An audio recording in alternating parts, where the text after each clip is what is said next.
ഇന്നത്തെ എൻ്റെ വ്ളോഗിലേക്ക് എല്ലാവർക്കും സ്വാഗതം. ഞാൻ വന്നിട്ടുള്ളത് എൻ്റെ ഉമ്മാൻ്റെ ഒരു ചിക്കൻ ഫ്രൈ ആട്ടോ. അടിപൊളി ടേസ്റ്റുള്ള ചിക്കൻ ഫ്രൈ, അതായത് പഴുത്തപ്പുലൊക്കെ ഒഴിച്ചുള്ള ചിക്കൻ ഫ്രൈ ആണ്. എങ്ങനെ ഉണ്ടാക്കാം, അതിലേക്കുള്ള മസാല എന്തൊക്കെയാണ് നോക്കാം നമുക്ക്.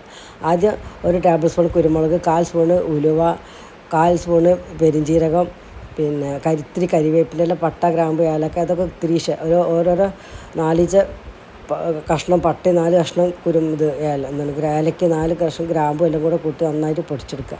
അല്ലെങ്കിൽ ഇത്തിരി കരിവേപ്പിലയും കൂട്ടി നന്നായിട്ട് വറുത്തെടുത്തതിന് ശേഷം അത് പൊടിക്കുക. അതിനോട് ഒരു ഭാഗത്ത് വെക്കത് അത് പൊടിച്ച മസാല. അന്നേരം ചിക്കൻ നന്നായി കഴുകി വൃത്തിയാക്കി സുർക്കയിലും ഉപ്പിലൊക്കെ ഇട്ടിട്ട് നന്നായി ചിക്കൻ കഴുകി വൃത്തിയാക്കണം. കുറച്ച് സമയം ചിക്കൻ ഈ സുർക്കയിലിട്ട് വെക്കണം കേട്ടോ, എന്നാലും അത് വൃത്തിയായി കിട്ടുള്ളൂ.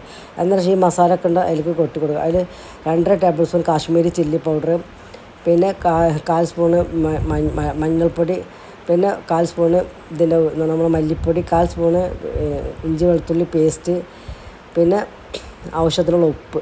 ഇതൊക്കെ ഇട്ട് നന്നായിട്ട് മസാല പഴുത്തപ്പുളി ഉണ്ടല്ലോ, ഒരു നെല്ലിക്കൻ്റെ വലുപ്പത്തിലുള്ള പഴുത്തപ്പുളി നന്നായിട്ട് വെള്ളത്തിലിട്ടത് നന്നായി അതിൻ്റെ നീരൊക്കെ എടുത്തിട്ട് അത് എടുത്ത് ഒഴിച്ചെടുക്കുക. ഈ പഴുത്തപ്പുളി ചെല്ലുമ്പോൾ ചിക്കൻ നല്ല ടേസ്റ്റാട്ടോ.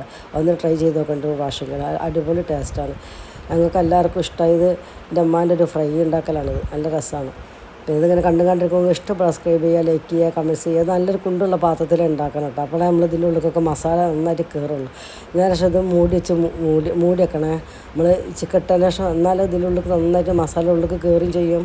അതിന് ശേഷം വെളിച്ചെണ്ണ ഒഴിച്ച് കൊടുക്കുക. വെളിച്ചെണ്ണയിൽ ഇത്തിരി കരിവേപ്പില ഇട്ട് കൊടുക്കുക. ഒരു സവാള പൊടിയാക്കിയത് ഇട്ട് കൊടുക്കുക. പക്ഷേ ഒരു തക്കാളി അരച്ചതിലല്ല അത് ഇട്ട് കൊടുക്കുക. എന്നിട്ട് നന്നായി ചിക്കി എടുക്കുക. അതിലേക്ക് നമ്മൾ ചിക്കൻ ഉണ്ടാക്കിയ മസാല ഉണ്ടല്ലോ അത് ഇടാനാണ് ഇതിലേക്ക്. അത് ഇടുമ്പോൾ നമ്മൾ പൊറോട്ടക്കൊക്കെ കുത്തി തിന്നാൽ ഈ ചിക്കൻ വറുത്തതും കൂടെ ഉണ്ടെങ്കിൽ നല്ല അടിപൊളി ടേസ്റ്റാണ്. അങ്ങനെ പിന്നെ അതിൽ മസാലയൊക്കെ മൂത്ത് തന്നെ അതൊരു കോരിയെടുത്തതിന് ശേഷം പിന്നെ ഇത്തിരി വെളിച്ചെണ്ണ ഒഴിച്ച് കൊടുക്കുക.